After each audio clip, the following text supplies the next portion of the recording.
Question number 6 है, 3 capacitors each of capacitance 9 picofarad are connected in series. 9 picofarad के यहाँ पर 3 कैपेसिटर हैं और ये सीरीज़ में कनेक्टेड हैं। Then what is the total capacitance of the combination. तो अगर हमारे जो कैपेसिटर हैं वो सीरीज़ में लगे हैं तो उनका टोटल कैपेसिटेंस कैसे निकालते हैं, 1/c is equal to 1/c1 plus 1/c2 plus 1/c3।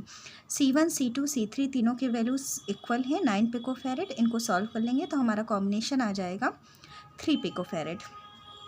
इसी में दूसरा क्वेश्चन है, What is the potential difference across each capacitor if the combination is connected to a 120 volt supply.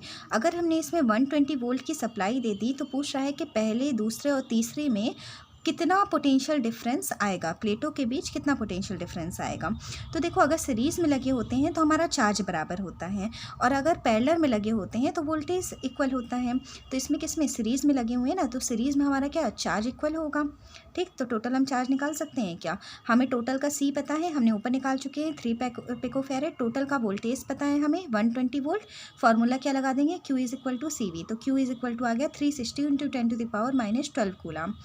अब जितना चार्ज हमारा पूरे में होगा उतना ही चार्ज हमारा पहले में भी होगा, उतना ही चार्ज दूसरे में भी होगा, उतना ही चार्ज तीसरे में भी होगा, क्योंकि सीरीज़ में चार्ज इक्वल होता है।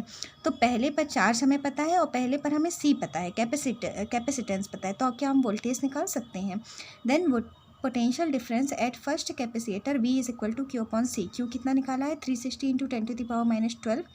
सी हमें पता है 9 पिकोफैरेड, तो 9 × 10⁻12 ये कैंसिल हो जाएगा, तो ये हो जाएगा 40 वोल्ट। अब देखो, Q1 Q2 Q3, Q1 तीनों ही बराबर हैं, ठीक है ना, क्योंकि जो पूरे में चार्ज आ रहा है वही इन तीनों में आएगा, सीरीज़ में होता है। और C1 C2 C3 उसने बता दिया है कि तीनों में इक्वल है। जब C भी इक्वल है, Q भी इक्वल है, तो क्या V इक्वल नहीं आएगा, क्यों हमारा फॉर्मूला क्या होता है, V is equal to Q/C। अगर Q इक्वल है, C इक्वल है, तो V भी वही आएगा। तो C1 is equal to C2 is equal to C3।